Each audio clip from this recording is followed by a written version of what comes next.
Assalamu alaikum wa rahmatullahi ta'ala barakatu.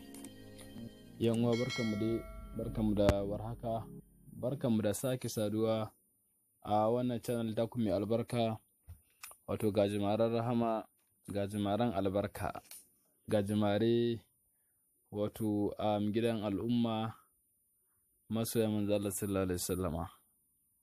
Muna ƙara miƙo jinjina ga yan uwa 'yan Najeriya, yan kamar 'yan Nijar, 'yan Chadi da ragowar ƙasashe baki ɗaya. Muna miƙo jinjina da gaisuwa ta musamman ga kowa da kowa.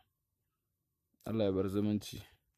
Alhamdulillah, yau ma wannan katafaren sirri ne wanda idan ma mutum bai bato ya ƙoƙari yayi.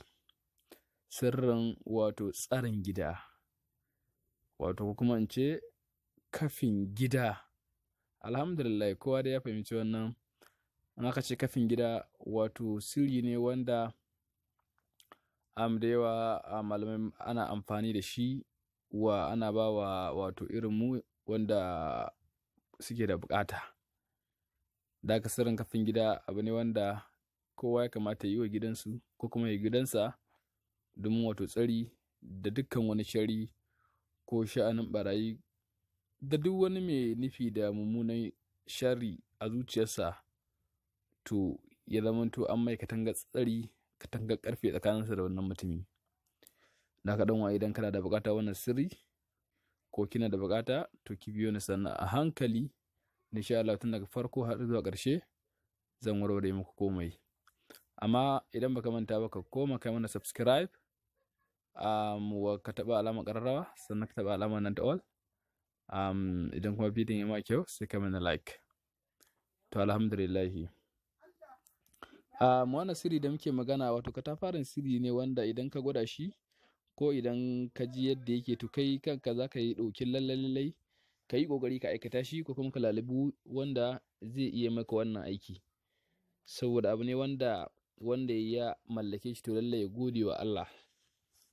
Wannan sirri, wannan hatimi da kuke kallo, hatimi ne na wannan sirri wanda yake so sha'ani wato 'yan fashi ko masu wata mummunar zuciya wanda za su kasance suna cutar da al'umma, idan suka zo gidansa kar su ga wannan gidan, ko kuma gidan nan ya canja ya dawo kango, ko ya dawo filin Allah subhanahu wataala, ko ya dawo daji, ko ya dawo ƙorama, ko kuma ya dawo fadama, ya zama to Allah ya shafa idanuwansu sun bukumin umiyon, ya kasance su ba su gani ba sai dai su juya.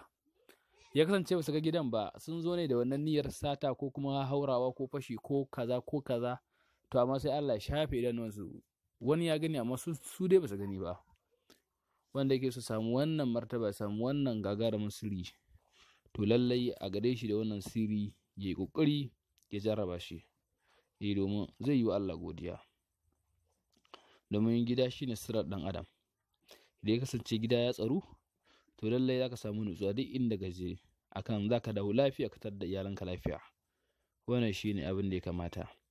Da haka alhamdulillah dan uwa, abin da ya kamata ka samu, za ka rubuta wannan hatimi. Idan ka rubuta wannan hatimi dan uwa, za ka rubuta shi a allo ƙafa 12. Yauwa, idan ka rubuta shi ƙafa 12 sai ka wanke. Sannan za a samo wato kwalba mai murfi, kwalba madaidaiciya. To ruwan da za ka wanke shi rubutun, kada ya kwalbar yawa, ya kasance daidai cikin kwalban ne, ma'ana daidai. Masha Allah. To sai in ka wanke rubutun, sai a ɗora shi a cikin wannan kwalba farar nan mai kyau.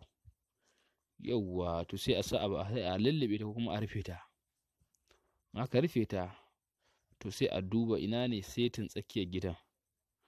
Aka duba ina ne setin tsakiyar gidan, sai a yi bismillah. Sai a yi bismillah.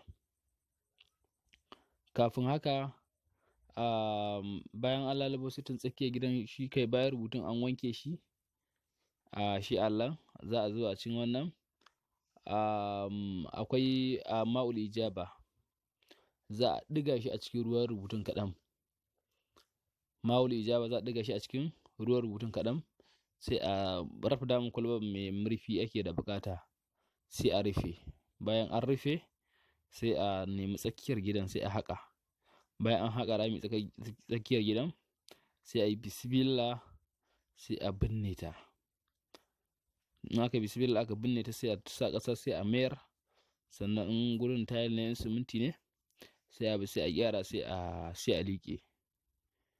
To wannan sirri in Allah ya da duk wanda ya aikata shi lallai ya samu nutsuwa, kuma ko ba a ce mai komai ba lallai Allah subhanahu wata'ala zai tsare masa gidansa da iyalansa.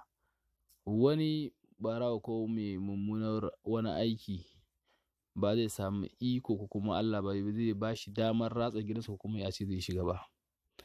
Daka wayanda suke neman wannan sirri ko kuma wannan hatimi, to gashi nan, wanda ya ga bai gano wani abu kuma kamar haka ya iya neman mu ta wannan lambobin namu domin ya samu mahaɗai ko kuma kayan aiki daga ɓangaren mu ingantattu, saboda akwai masu sata fasaha wanda suke aikata abin da ya kasance ba haka ba, wanda za su ba da abu ba daidai ba mai kyau ba, kuma ya kasance an aka amfani da shi sai a ga kamar ba haka ba.